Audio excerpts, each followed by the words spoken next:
झालावाड़ परिवार से 7 school going बच्चे हमसे भगवान ने छीन लिए।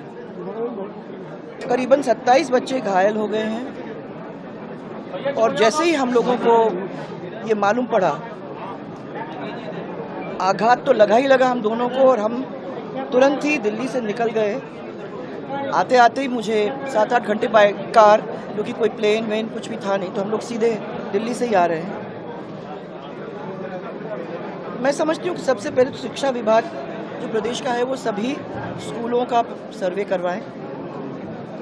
जहाँ भी स्कूल जर्जर अवस्था में है, ऐसे बच्चों को वहाँ से किसी दूसरे सुरक्षित स्कूल में पहुँचाने का काम करे, ताकि ये फिर से जो हुआ है वो रिपीट ना हो। और प्रॉब्लम ये भी हो सकती है क्योंकि बरसात का समय है, बहुत ज़ोरदार बारिश आ रही है। झालावाड़ के अंदर तो बारिश बहुत ही ज़ोरदार होती है। चिंता इस बात की है कि कोई दूसरे बिल्डिंग के साथ ऐसा ना हो, तो कोई भी जिस पे प्रश्न चिन्ह हो, उनके बच्चों को शिफ्ट करना जरूरी है। और जो स्कूल ऐसी स्थिति में आ गए हैं, उनको गिराकर नई बिल्डिंग बनाने का काम हम लोग करें, ताकि बच्चों की ज़िंदगी के साथ कोई खेल ना हो। अगर ये पहले चिन्हित हो जाते हैं तो मुझे लगता है कि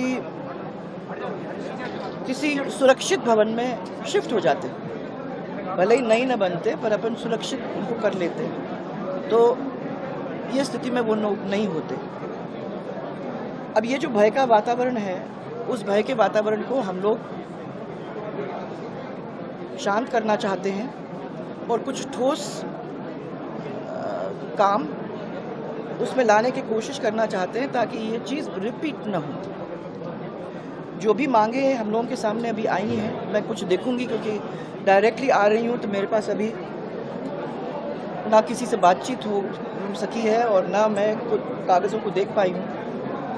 तो सबसे पहले तो उन चीज़ों को मैं देखना चाहूँगी, समझने की कोशिश करना चाहूँगी और निस्तारण करने का प्रयास सरकार के साथ में करने की कोशिश करूँगी। यथासंभव जैसे हम लोग कर सकते हैं वो करने की कोशिश हम करेंगे।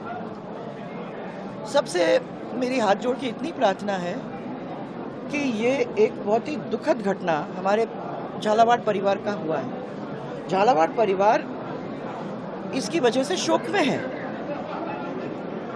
मेरा खाली सब लोगों से इतना ही निवेदन है कि बाहर के लोग न आएं, इसको पॉलिटिसाइज न करने की कोशिश करें और थोड़ी सी सेंसिटिविटी दिखाएं झालावाड़ के परिवार के साथ, और जो हम लोग अभी जो हम पे से हमारे दिल पे से गुजर रही है उसको समझने की कोशिश करें।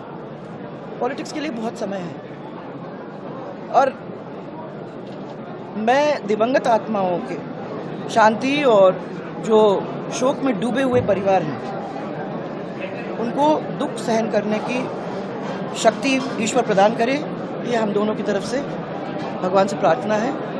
और मैं धन्यवाद देना चाहती हूँ हमारे सब डॉक्टर्स को, जिन्होंने इतनी अच्छी तरह से लोगों को संभालने की कोशिश की है। और मैं धन्यवाद देना चाहती हूँ हमारे कार्यकर्ताओं को, जिन्होंने इमीडिएटली इस परिसर के अंदर भी और सब दूर मदद करने की कोशिश में कोई कमी नहीं छोड़ी। और मैं हमारे पूरे जिला प्रशासन को, सब लोगों ने मेहनत करने में कोई कमी छोड़ी नहीं है, लगे हुए हैं। सुबह से जब से मैं निकली हूँ तब से बातचीत मेरी हो रही है, कोई कहीं है कोई कहीं है, सब लोग लगे हुए हैं। और मुझे विश्वास है कि जो जिस तरीके से इस परिवार ने दिखाया कि छोटे से छोटा व्यक्ति वो हमारा है, और उसके लिए हमको किसी से बात करनी पड़ी या किसी से बात करना पड़ेगा या कुछ करना पड़ेगा, जो उनकी बातों को समझाने की कोशिश करनी होगी, वो ये पूरा परिवार उनके पीछे खड़ा है। और मैं आप सबको विश्वास दिलाना चाहूँगी कि जितना संभव हो सकेगा उसमें हम लोग कभी नहीं छोड़ेंगे।